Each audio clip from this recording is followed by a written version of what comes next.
My girl is on. Hey, Miss Carolyn. Hi, how are you?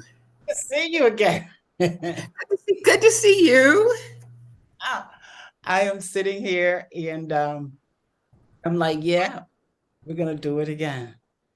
And you're ready. So it's me and you. Well, that's good.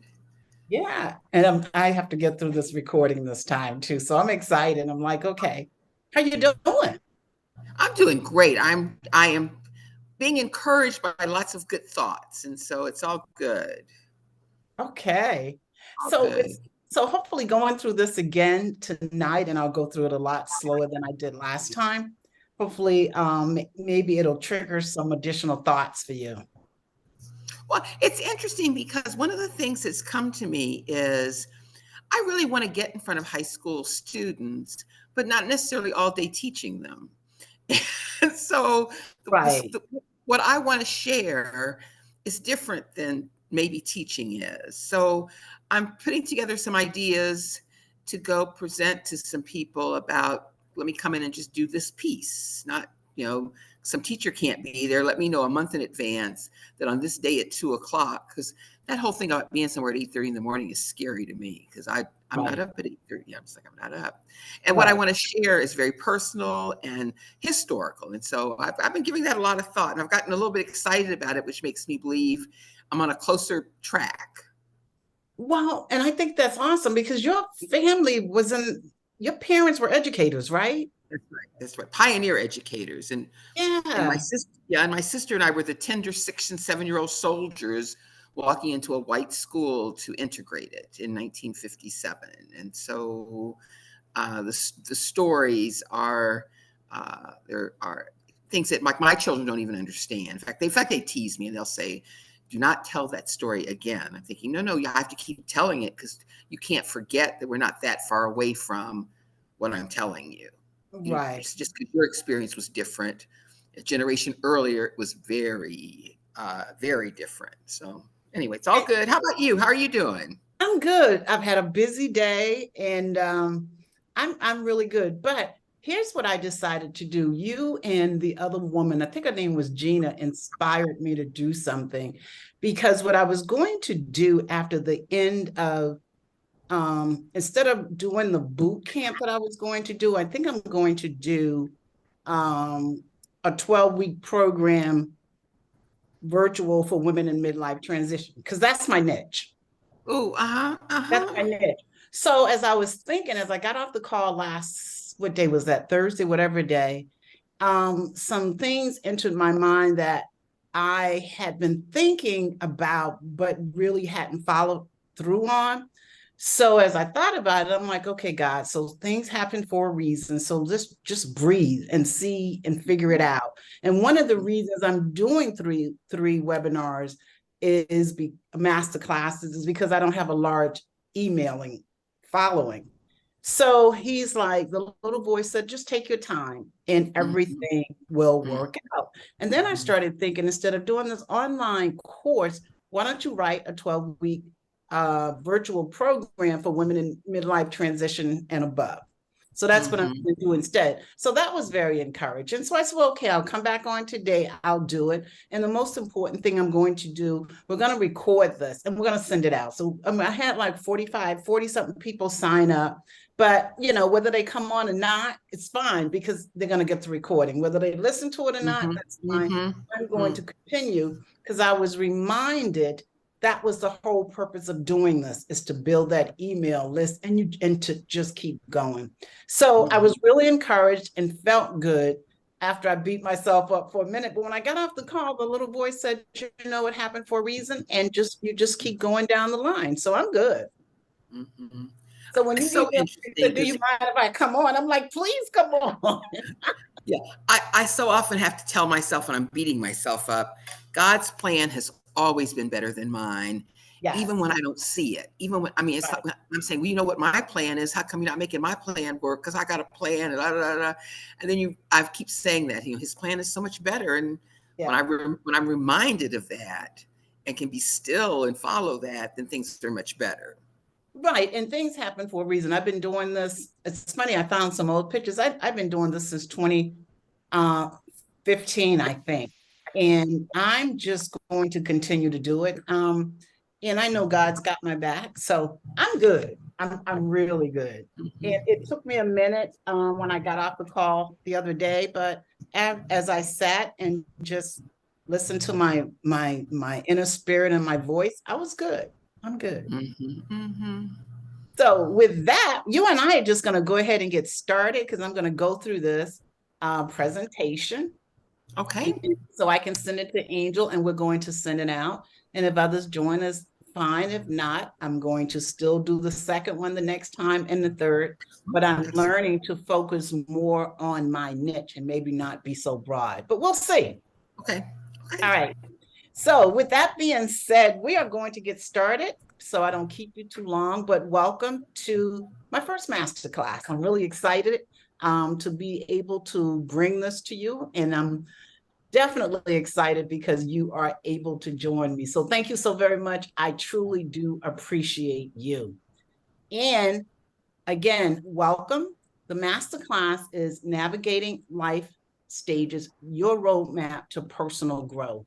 And it's really all about understanding life challenges so you can be the best version of yourself, so you can unleash your potential. And I'm Eva Kennedy.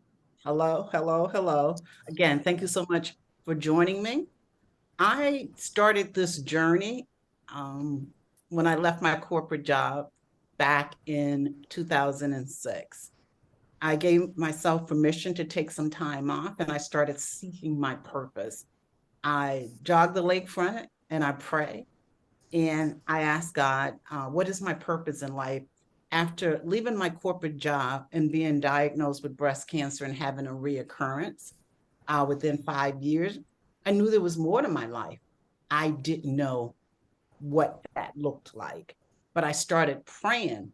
And what's interesting, for as long as I can remember, I've always prayed and asked God to use me to be a blessing to others.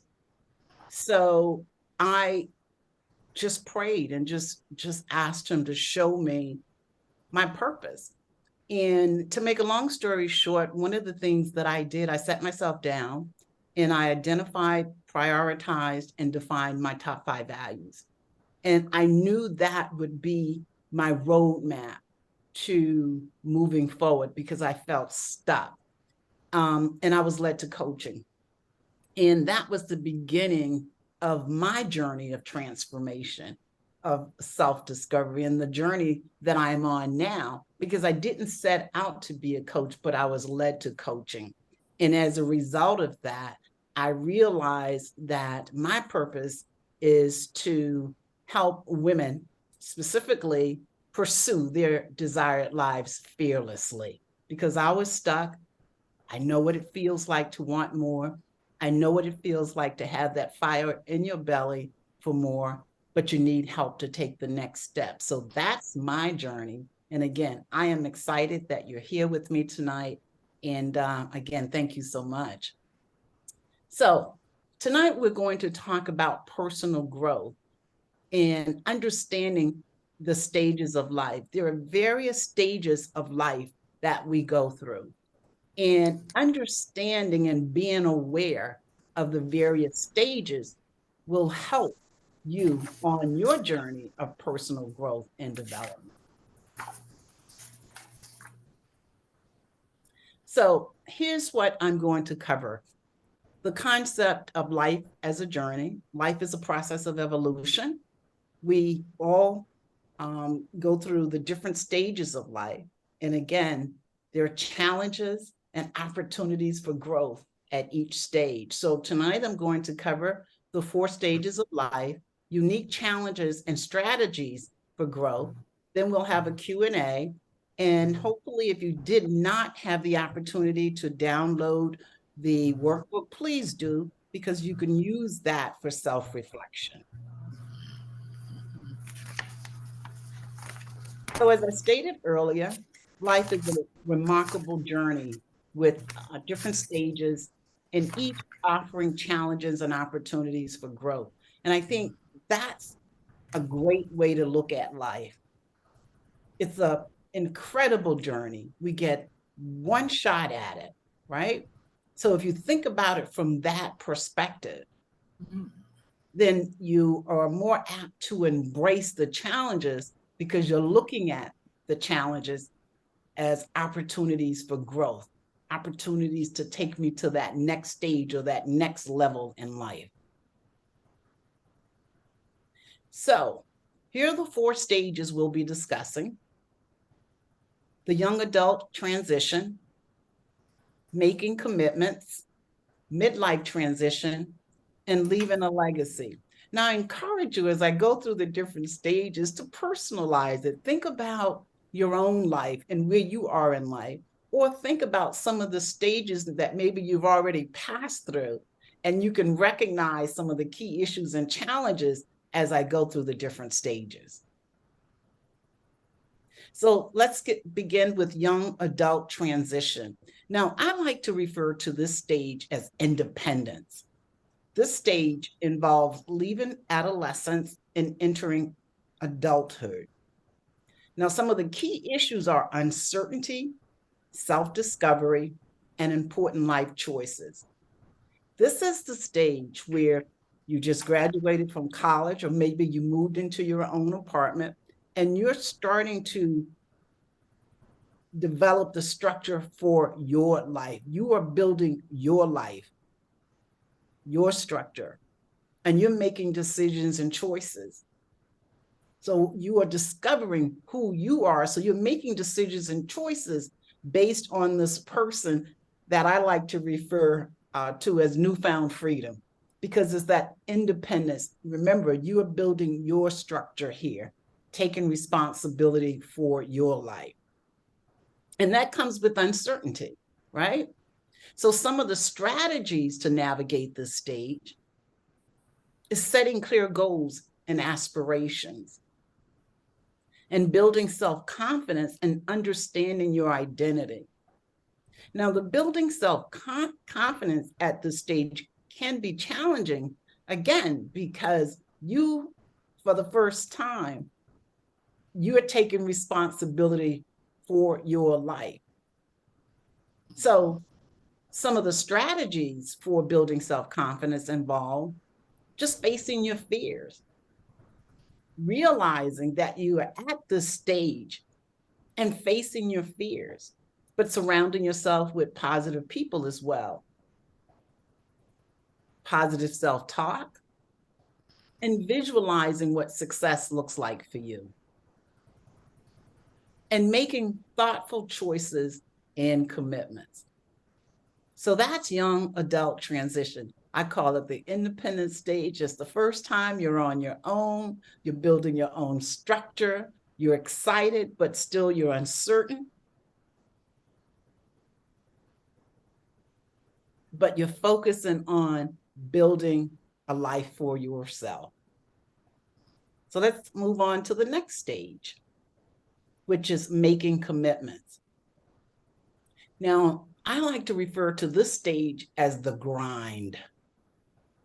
And individuals kind of grapple with life-altering decisions, striving to align their lives with personal values and goals. So you've moved from the young adult transition stage, now you're making commitments. What's happening at this stage for a lot of folks, you have that career, you pursued that job, but now you're starting to think of the job as a career. So you're working hard. And in some cases, maybe you have made commitments, relationship commitments, like getting married.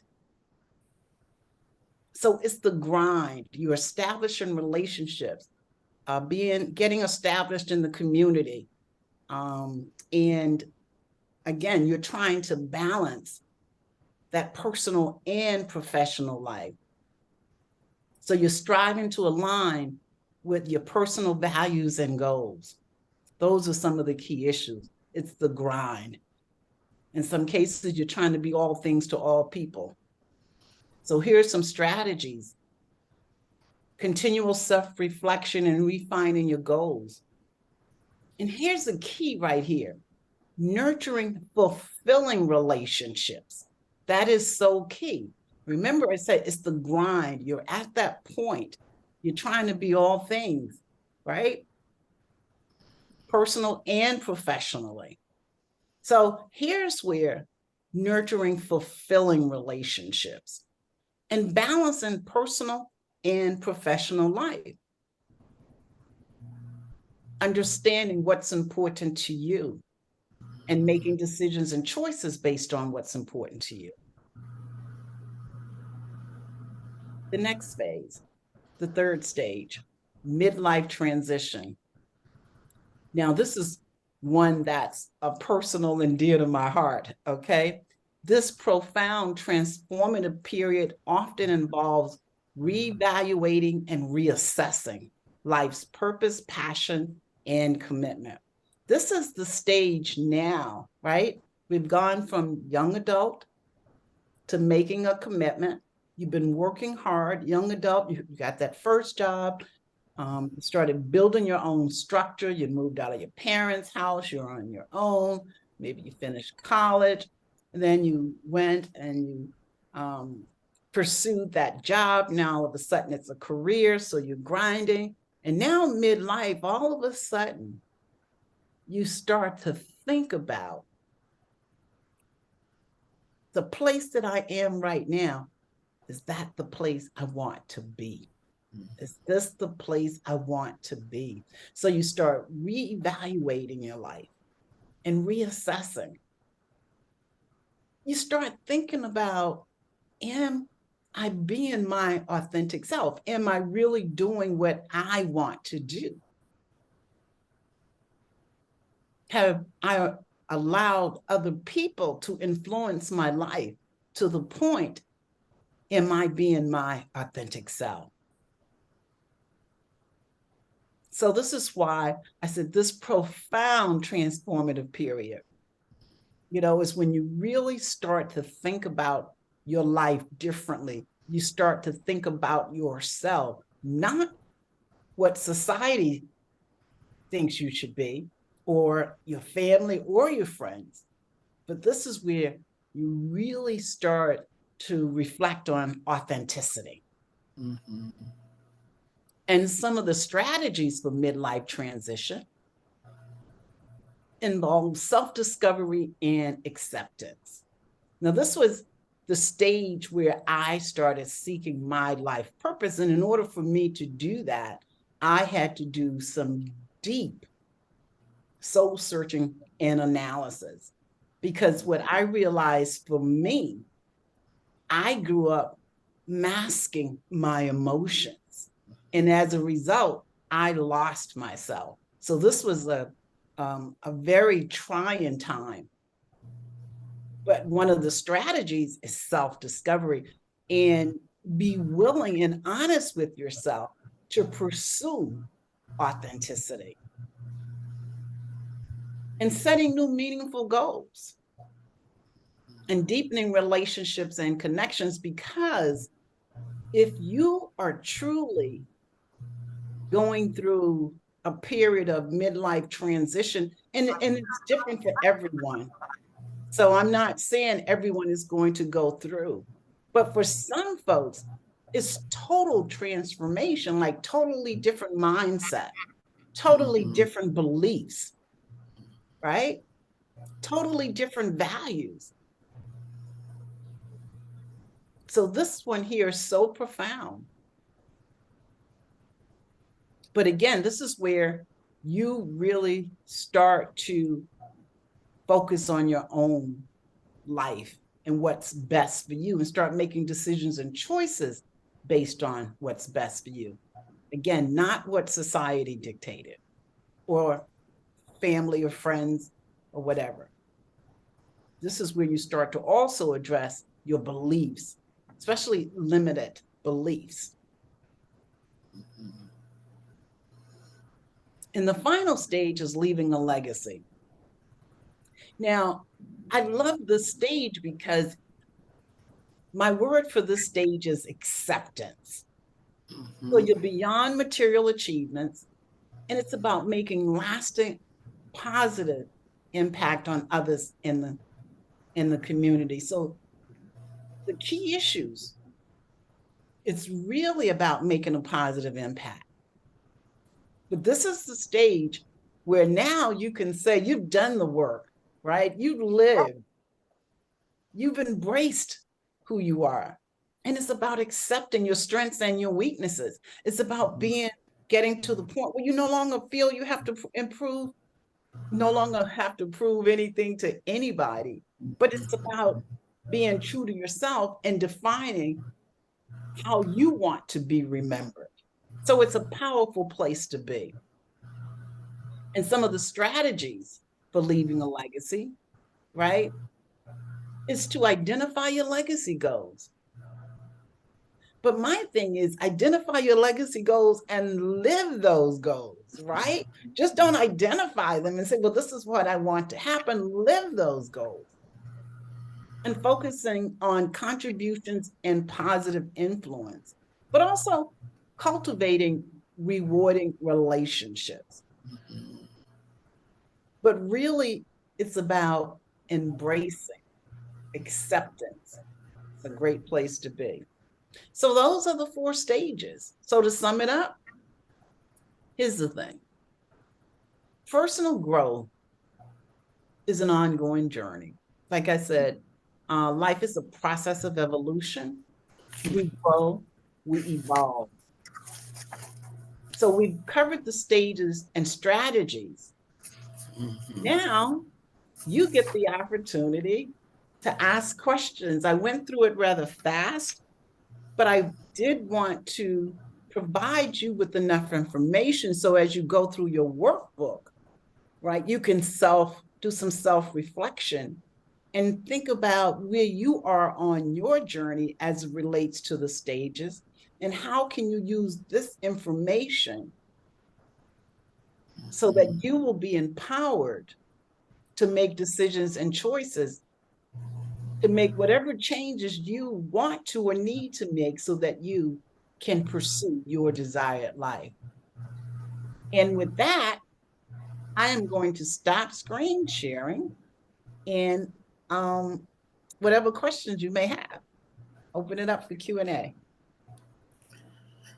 Oh my God. This is so fascinating because I met you and started coaching right as I was making a big transition from work to retirement.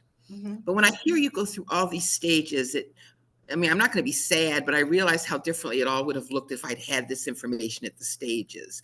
For instance, I didn't have the youth stage. 50 years ago, it was more traditional that women got married. And even though I'd said I wanted to be a lawyer from the time I was 8 years old, I got married. Within 3 years, I had 2 children, traveling with a husband's job, and I was always second. When once we get to the next city, I'd find something to do, but I wasn't living my passion.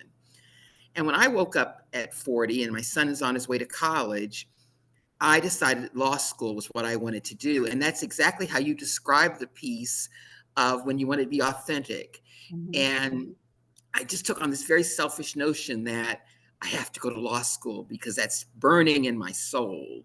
Well, as a result of that, the marriage didn't last and other things didn't happen. But when I got ready to retire, a couple of things I remember, and now I'm struggling with again, so that's why I'm back, is that I knew I wanted to retire. I didn't know how to retire, and I didn't know how to think through the process.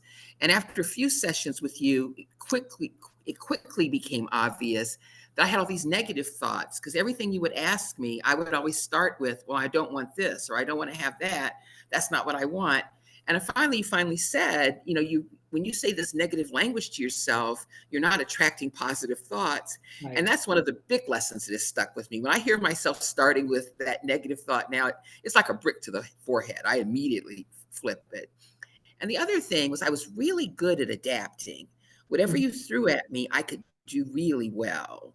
But now I have learned that I have a very intentional life. So instead of just letting people throw things at me, I look at what my purpose is. I look at what I'm trying to accomplish, and I make sure that it falls with that. And what you just described about meaningful relationships, I don't do things now that aren't meaningful.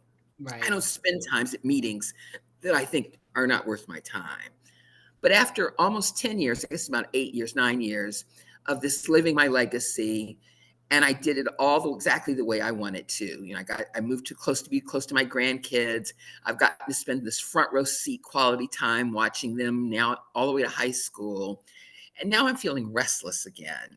Mm-hmm. And I have people saying, and that some of them aren't positive voices, who are saying, "You've already done it. Just sit back and enjoy." But I don't feel that right now. I feel like there's something else ahead, and that's why I'm really anxious to now re-explore and rethink through what is the next thing. And living and leaving a legacy isn't like an end game and you get to the finish line, well, until you get to the finish line, but it really is a process and an evolution. And so now I feel like I am the leaving a legacy part two. Right. Well, I don't even know. You said leaving a legacy part two, but it's leaving a legacy because it's about sharing and contributing and Mm-hmm, feeding others, right? mm-hmm, Think of it mm-hmm, this way. You have so much to give. So you're feeding into other people. That's one way of looking at it. mm-hmm, Yeah. But what's interesting, I'm going to go back to something you said. You said, had you known this information before, like you were talking about midlife transition where you decided to go to law school, and that's the whole purpose of this. When you understand the stages, because it's all about personal growth and development, but when mm-hmm, you understand the stages, right, then you understand how it relates to making changes as we move forward on this journey of life, mm-hmm, you mm-hmm, know? Midlife transition, you decided, because then had you known this, you would have been like, okay, you would have felt differently probably because you would have been able to understand, mm-hmm, that these are some of the key issues and challenges and strategies for this stage or this phase of my life, which is the reason why I'm doing this. But as far as leaving a legacy, I think that if I go back and look at the slide, it's really about contribution, and mm-hmm. helping and pouring into others. So you called it legacy part two, and that works for you. But I'm thinking you're just like um, embracing. Mm-hmm. You are continuing to embrace and accept who you are. It's about accepting, right? Right. But that's one way of looking at it. So I was looking instead of going back to the slide, putting it back up. But it's really about strategies for leaving a legacy is focusing on contribution and positive influence and cultivating rewarding relationships. So whatever you decide to do, it's about contributions and positive influence, Mm-hmm. you know? And I think the days of when you think about our parents when they retired, that was it. They didn't do anything else, right? But life, I think for most people, it's different now. It's like, and it's maybe just the people we have surrounded ourselves with. Our purpose is to serve. Mm-hmm. So you don't get up every day and selfishly think, well, it's about me, me, me, but it's about how can I contribute? How can I help? How can I be a servant? How can I help others? Mm-hmm. Yeah. But you will, you will figure it out. Yeah. Because again, you have all the answers. Most of us look outside for the answers. It's all right. It's okay to get support, but you have the answers. Mm-hmm. Sometimes you need support to help you pull those answers out of you, but you have the answers. Mm-hmm. Yeah. So hopefully this was helpful. Yes. Yes. Yeah. So it's just again, my whole thing is to help women pursue their lives fearlessly and understanding the stages um, as we move along this journey of life. I think is just provides more self-awareness because that's where change begins. Self-awareness and taking the time to do some reflection, then deciding what you want to do, and then moving forward. Mm-hmm. So hopefully this was able to provide some insight. And also the power of doing it with other women Yeah. who are also on a journey Yes. can be, is very encouraging. That is very encouraging. Right. Yes.